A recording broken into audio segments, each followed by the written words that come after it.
Despite only releasing For All the Dogs a little over a month ago, Drake is already back with his new record Scary Hours 3, and in typical Drake fashion, he did not hold back in the diss department on this project. From the reignition of longtime rivalries to shocking subliminals, despite this new record only having 6 songs, Drake still had a ton of shots to throw out. So if you are ready to see every artist Drake dissed on this project, let's waste no time and let's get right into it. Now, the first diss we are going to be looking at was released before the rest of the record in the form of its trailer, where Drake said this: "I know I can disappear for 6 months, a year, 2 years, even though I'm not into the super lengthy disappearances for the sake of mystery," which is clearly a shot to artists who have been deemed mysterious by the culture, and it goes even deeper than this. Now, calling out mysterious artists, while this could refer to a lot of different people, when we narrow down the suspects of who Drake would be calling out, I think it's pretty clear which artist this shot was aimed at. Now, after sampling Frank Ocean on Fat D's intro track Virginia Beach,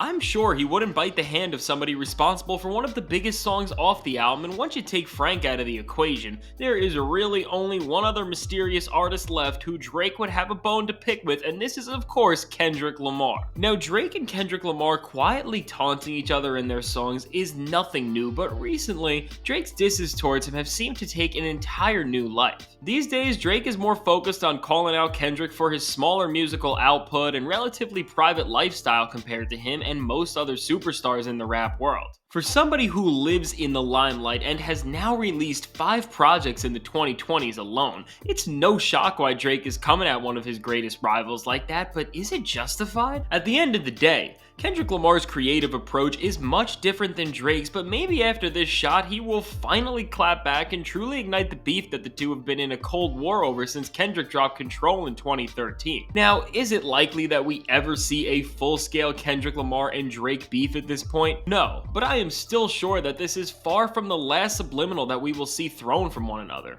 Now, the next artist Drake dissed had the most bars dedicated to him on the entire project with Kanye West. Now, on the track Red Button, Drake must have seriously had a bone to pick with Ye, as he really went all out to spit on his name. Now, Drake directly called out Ye on this song with the bars, "Every time that Yeezy called a truce, he had my head inflated, thinking we gonna finally piece it up and get to levitating," but spent the entire track up to this point gradually building up to this big punch. It seems the entire first verse of this track's purpose was to ice out Ye. With bars like "Leave your label devastated," and "Even when you pad the stats, period, I never hated," in the context of the rest of the song, these lyrics are referring to the destruction of Kanye West's good music label, which has seen people like Pusha T leave recently, and the latter bar is referring to when Tidal was exposed for inflating the streaming numbers of Kanye West's The Life of Pablo. Now, between these jabs and the direct shot that called out Kanye and his unpredictable nature, I think the lines that are going to drive Ye the most mad are the ones where Drake has proclaimed Taylor Swift as the only artist on the planet that is even worthy of his competition. Now, between Drake praising an artist who is notorious for being at odds with Kanye West while simultaneously nudging Ye, saying that even when they end up releasing albums near each other, like in 2021 with Donda and CLB, he is not fazed by Kanye's presence one bit, and I am sure Kanye is gonna feel a way about this, and I would not be surprised if he ends up responding to this as he completes his own upcoming studio album. Now, when it comes to harsh disses on this record, while Drake threw some jabs at Kendrick and definitely is instigating with Kanye, the artist he was clearly trying most to humiliate was Joe Budden, after the two have been publicly feuding ever since For All the Dogs dropped. Now, Drake and Joe Budden have had their differences for years at this point, but after Joe called out Drake's inability to mature with his new music on his podcast last month, Drake claps back, writing some pretty nasty things about Joe on Instagram, so on this project, it is no surprise that Drake was on the hunt to embarrass this man even more. Now, to Joe's defense, it was rumored that Drake decided to release this project and really focus in on getting into his lyrical bag because of the comments Joe made, but even if this is the case, this only ended up hurting him even more, as Drake dissed Joe on the track Stories About My Brother, saying, "Imagine us getting our validation from an ex-musician searching for recognition,"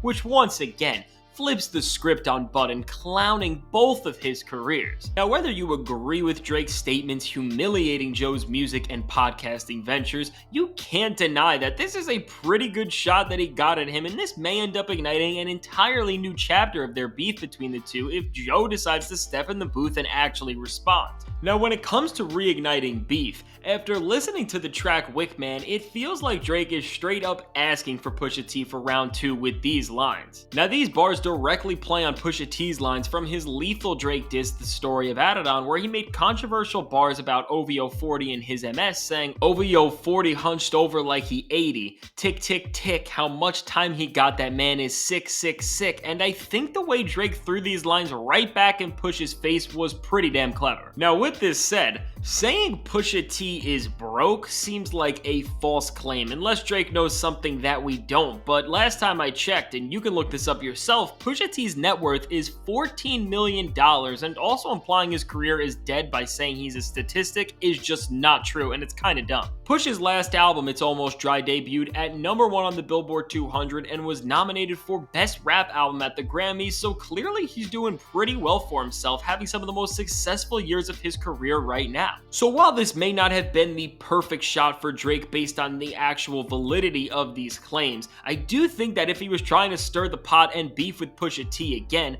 this has been his best attempt at doing so far. Now, one of the most random rappers to get a little jab thrown at them on this project was 6ix9ine, who Drake mocked in the line, "Y'all the type to catch a charge, head to the deposition, and act like the rapper named after the sex position," which is a pretty good line, I'm not gonna lie. Now, when it comes to this bar, well, it's not even mildly offensive. With somebody in a career state like 6ix9ine, where they have been struggling to stay relevant and trying to get any sort of grasp back on the rap game, getting called out in a Drake song is a pretty big deal for him, as it could give him a potential chance to gain some new traction and even call out Drake on a song of his own. But regardless of what Tekashi does about this, I am sure Drake will pay no mind to it. Now, one of the more interesting but also weirder disses on this album comes on the track The Shoe Fits, where it seems that Drake has shown another little diss at Rihanna with the lines, "What happened to selling real estate? Where all that was going?" Diss is pretty obscure, and it's honestly very weak, and it's just further proof that Drake needs to get over Rihanna at this point. She has 2 kids with A$AP Rocky. She is never going to come back to him. Now, also on The Shoe Fits, Drake threw out a line where he says, "Meanwhile, that person out in my city effing on women," which some people think could be a little jab at The Weeknd, which based on the wording of this, while I wouldn't say it's certain, it could definitely be the case considering they are both from Toronto. Now, the final shot Drake has thrown on this album is not to a rapper or even an artist, but NBA player James Harden with these lines. And now, these bars aren't anything too serious, but in the context of the song The Shoe Fits, it seems that Drake is using these lines to mock James Harden's reputation of always being in the strip club, and at a time where he has been 0-6 since joining the LA Clippers, and with this project also being executive produced by his former teammate Kevin Durant. It's clear that on some level, whether anybody will admit it or not, these lines were put in here to poke fun at Harden. So there you have it, every diss on Drake's new Scary Hours edition of For All the Dogs, and just looking at the amount of shots Drake was able to pack into such a small number of tracks,